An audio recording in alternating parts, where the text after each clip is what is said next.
ask you a simple question.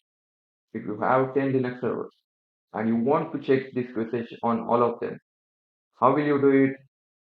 Log in one by one, run the same command 10 times, copy paste again and again. Now imagine you have 100 servers. This is where most beginners realize manual work does not scale. And this is exactly why Ansible exists. Welcome to Ansible 0 to Hero series, and this is episode 1, Ansible Basics and Architecture. So in this episode, we will start from absolute zero. By the end of this video, you will understand what Ansible is and why it is used. You will get to know how Ansible works internally. You will understand control node and manage node. You will write your first ad-hoc automation command, and you will build first real-time automation project. No assumptions, no shortcuts, everything explained slowly and clearly. So what is Ansible? So let's clone this particular repository first through our VS Code. And to clone the repository, we have to use git clone followed by the repository. And it will clone the repository in our environment. So you can see our repository has been cloned in our local environment. So without wasting further time, let's start with what is Ansible and why it is used. So Ansible is automation tool. So why to use Ansible? What do you mean by automation? So it helps you configure system. So Ansible is also called as configuration management tool, and it helps configure system. Then it helps deploy applications. It helps manage servers, and it helps automate repetitive tasks. In simple words, Ansible does your Linux work automatically. Instead of logging into each server manually, you write instruction once and Ansible executes them everywhere. So this is the purpose of using Ansible, and this is why we use Ansible. So you might ask why it is widely used, why companies use Ansible instead of other automation tools. So the reason for using the Ansible, you might ask why Ansible when we already have shell script. So in Linux you can use shell script to automate different things. So why Ansible? Ansible is agentless. That is, you don't need to install any agent to run Ansible. Second reason is it is simple. It makes use of YAML language which is human readable. Third is idempotent, which means it is safe to run multiple times. This is the major feature due to which Ansible is widely popular in the DevOps community. And Ansible is powerful as compared to other different automation tools because it works with hundreds and thousands of servers. So these are few reasons due to which we should use Ansible. Next thing is Ansible architecture. Now let's understand how Ansible actually works. So Ansible has control node and manage node. The machine where Ansible is installed is called as control node, and managed nodes, so machine managed by Ansible using control node is called as management. So control node is where Ansible is installed, and you write playbooks, you run Ansible commands, you control everything with the help of control node. So all the playbooks, all the configurations will be stored on the control node, and all the commands will be run from the control node. So next thing is agentless architecture. So here is the magic part. Ansible does not require any agent on managed node. So no agent required on managed node, no daemon, no service running, no extra software is required on agent node. So no service, no binaries, no daemons need to be run on managed node. So what all things is required? So required thing is SSH and Python. So all you need is SSH and Python. That is the reason we have covered Python first and Linux first in order to understand Ansible. So you need to understand the Linux basics as well as Python basics in order to start with Ansible. So if you haven't watched our existing playlist, do make sure you watch it before starting with this particular series. Next thing is Ansible inventory. You need to tell Ansible that these are managed nodes that you need to manage, and you need to tell your control node that these are the managed nodes that you need to manage. And that's where inventory comes into picture. So inventory is a way to tell Ansible about managed node. So inventory is a simple file that lists all your managed nodes. Simple file that lists all your servers or managed nodes. So you can define IP addresses, source name. You can define groups of servers like web server group. So you can group the servers. Inventory can be static as well as dynamic. And there are two types of inventory. Static inventory is basically a text file. Dynamic inventory is generated automatically, and we'll learn this later in this particular series. The next concept is Ansible ad-hoc commands. Ad-hoc commands are basically one-line commands to do quick tasks. For example, checking uptime, disk usage, streaming servers, installing packages, etc. So this is perfect for beginners. You give inventory module command and Ansible executes it on all server at once. Next concept is Ansible configuration file. So Ansible behavior is basically controlled using a configuration file called as ansible.cfg. In this ansible.cfg file, you define inventory location, access setting, privilege, installation, output format, etc. This helps keep automation consistent.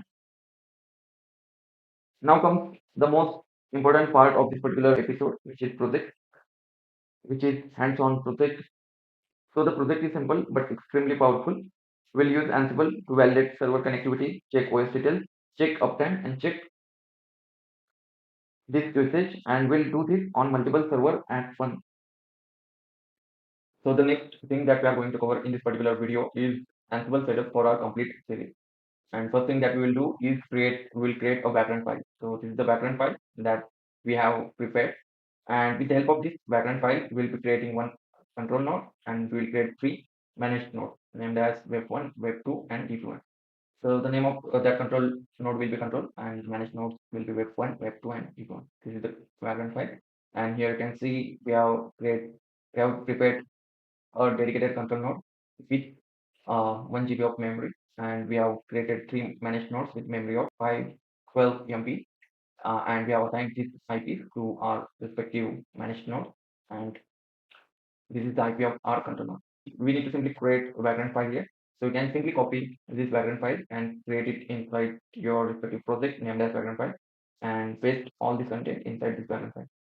Once done, the next thing is to start the VM. So the command is vagrant up, and it will make sure it will create your VM, it will start your VM, and it will put up your VM. So these are the four VMs that we get created upon vagrant up command. So here you can see we have already created those VMs and we have already started those VMs and as control web 1, web 2, and db1. The third thing is installation of Ansible on control node. So let's do that right away. First thing is you need to log into the respective control node and command is backend, which will switch to root user, which will basically switch to root user. And yeah, with the help of root user, you can perform all the admin level tasks. So first thing is you need to run sort of apt-get command. This will refresh the package list on your VM. So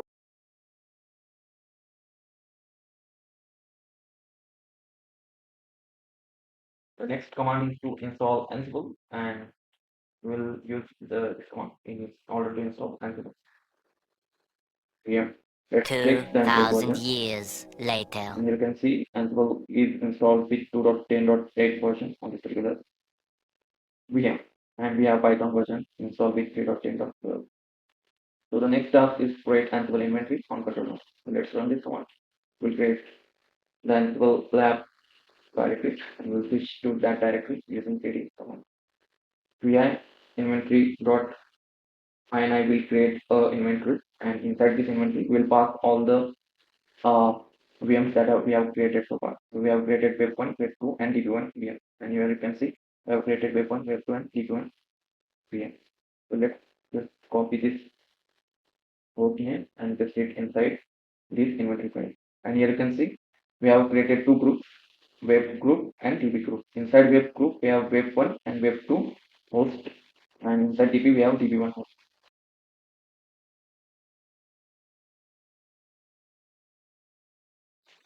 For web 1, here we have mentioned Ansible host IP, Ansible username, Ansible sh private key file through which this particular user will log into this particular host. So yeah, we are using Vagrant user. This is the IP of this web 1, this is the IP of this web 2, and this is the IP of this web DB1. And we are not using any kind of uh, passwords right here. We are making use of sh private key file in order to log into particular uh, management. We'll create Ansible configuration file as well, which will be local to this particular Ansible lab. And inside this Ansible configuration file, we'll pass the inventory and host key checking as false. So host key checking will not be performed, and inventory will be picked up as default inventory. Oh, sorry. So the local inventory.ini is default for this particular Ansible configuration. So here you can see we have inventory.ini file, which is default for this particular setup. If you have a multiple projects, in that case, you may need Ansible configuration file for dedicated project, and you can create Ansible configuration file as many times as you want as per your requirement. So we have created Ansible configuration file for this particular Ansible lab setup. Next thing is to test the connection. So let's try to run this command and test the connectivity from our control node to manage. And here you can see we can able to ping pong from our control node to our managed node. And with this, we can confirm that our Ansible setup is completed. The next thing is the project, and as a part of this particular episode, we are going to run basically ad-hoc command. So what is ad-hoc command? So ad-hoc commands are one-liner commands to perform quick tasks.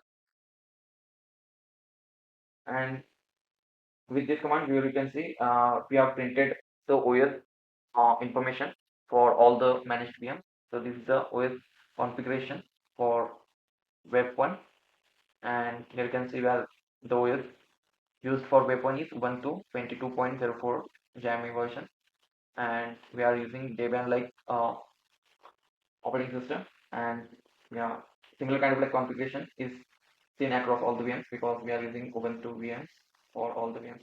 The next command is uptime. So the basic syntax for arrow command is Ansible followed by VM. So here we are using all. So we are passing all, which means all managed nodes inside our inventory followed by hyphen a. Hyphen a is used when you want to run any OS related commands, and here we are passing the actual commands. So Ansible does provide specific models as well, like ping. Then there are different types of models provided in Ansible that we are going to see later in this particular series. But for now, you need to understand if you want to pass any command, you need to use hyphen impact. So let's check the uptime for all the PMs. Let's copy the command and test. Here you can see our PMs are up since last 10 minutes, 12 minutes, and 11 minutes. And load average is given right here. So this is the basic info that you can check with the help of this ad-hoc, Ansible ad-hoc. Here you can see the disk usage for web 1, web 2, and DB1. And here you can see for slash vagrant is utilizing 48% usage. Then root is utilizing only 5%, and so on. If you want to check the memory usage, you can use this command c-h, and it will show the memory usage. Like the memory used on web 1 is 145 MB, memory used on web 2 is 144 MB, and memory used on DB1 is 145 MB. So this way you can run the arrow command to perform quick health check of your managed servers, which are being managed by your Ansible. And with this, we are pretty much done with the episode 1. So this is exactly how automation start in real companies. Before deploying anything, teams audit systems, verify health, and validate access. So you are learning industry grade thinking, not just commands. So let's quickly summarize. In this episode, you have learned what Ansible is, why Ansible is used, Ansible architecture, control node and manage nodes, inventory and ad-hoc commands, and we have built our first automation project, and we have also done Ansible setup with the help of Vagrant. In the next episode, things get even more exciting. We'll start writing real playbooks, variables, conditions, and deploy a web server automatically. If you understood episode 1, you're officially on the DevOps path. Subscribe, practice the project, and I'll see you in the episode 2.